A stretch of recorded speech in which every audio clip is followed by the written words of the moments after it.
So we've just talked about that next unit in the chapter, specifically about communism and how it appeared in Russia right after World War I, correct guys? And we've also just talked about Nazism and the rise in Germany, okay?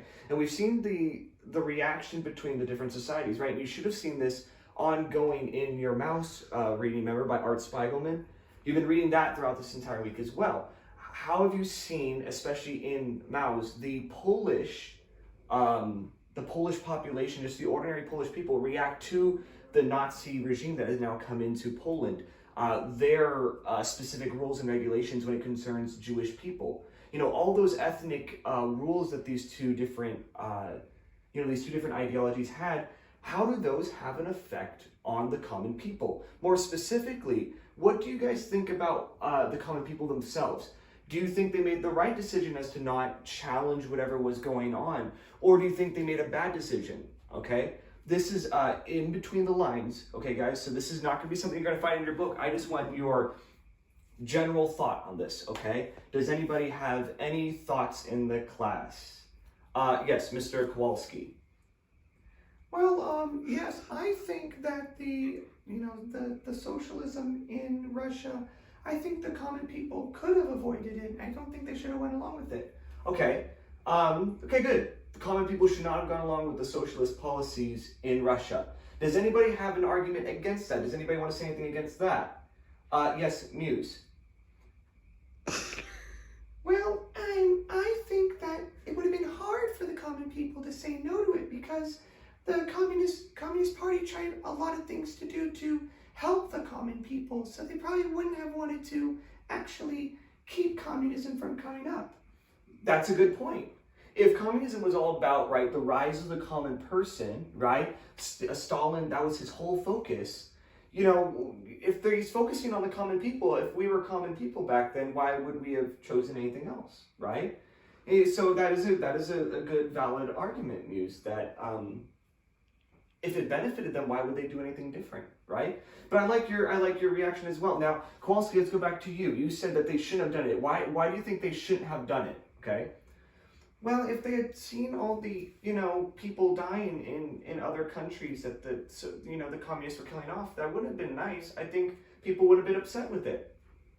That's a good point. But then again, that's all a huge government. Right? They control everything. What are the common people going to be able to do? Right? Communism was very good about repressing everyone's individuality and just join them into a collective. Right? So your ideas of trying to rise up would take an entire collective to take over that current government. What happens if you felt like you're all by yourself? Right? Nothing might have happened. What about in Poland, right? Let's go back to Mouse, okay? You've been reading the graphic novel. What do you guys think about that? What do you think about the reaction with the Polish people? Totoro. Well, I think they made the right choice. I think some Polish people didn't agree with what the Nazis were doing, and they fought against them. And I think that was good. And I think that, the Polish people that did go along with it, that betrayed their friends, I think that's wrong. Good statement. Yeah. Wrong. Do you think like personal belief, do you think religion had any part to play in some of this, right? Like what happens if you are part of, let's say in Russia, the Eastern Orthodox Church, right? That's the church, the state church they used to have there. What happens if, communism comes in? What happens to the church? Do they accept what the communists are teaching, or do they reject it? The same thing happened in Germany, right? Their state church was the Lutheran church, right? What happens? Do they accept what Hitler was speaking about, or do they not accept what Hitler was speaking about, right? What would you do if you were in one of those, religious groups? What do you think you would have done, right? And remember, both of these are Christian groups that, for the most part, now sometimes it got a little bit skewed, but for the most part, you should have been preaching something that would have looked along the lines of, obviously we don't want to go around killing people, though, ultimately ended up doing some of those things, right? We learned about that a couple of units ago. But, do you think they would have been fine? Do you think they should have upheld what the Nazis and the communists were doing? Do you think they should have gotten rid of what the communists and Nazis were doing? Miss Emsey, what do you think? Well, I think that it would have been wrong either way. You shouldn't be killing people. Well, yeah, you should be killing people, but then some of the common people knew what was happening in these places, right?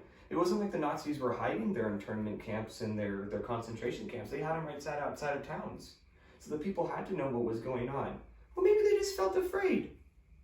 And I think you just hit it right there, Miss MZ. They were afraid.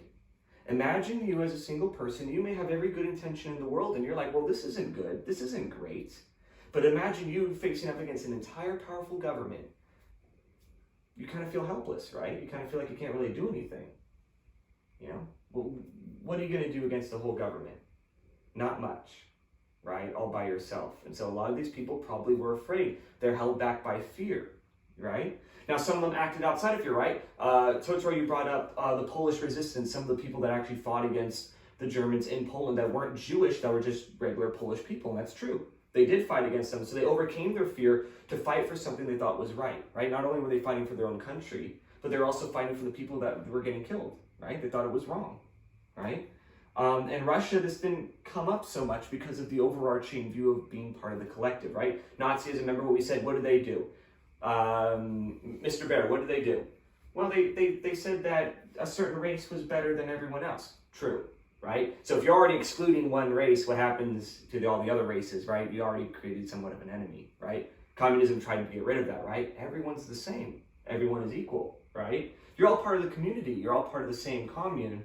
It's fine. Just work together and everything will be better, right? So they kind of got around a little bit of the individuality, right? Nazism still had that little bit of individuality, right? If you were Polish, you weren't part of the Aryan race, and so you're going to get treated differently when you got taken over, right? So there was already a separation there, okay?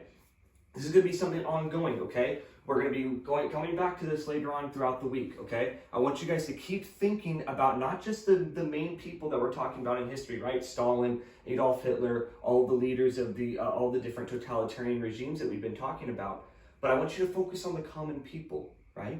Start to think about how the common people would have been thinking about this, right? If you were an ordinary citizen in that time and you lived in those countries, what would you have done?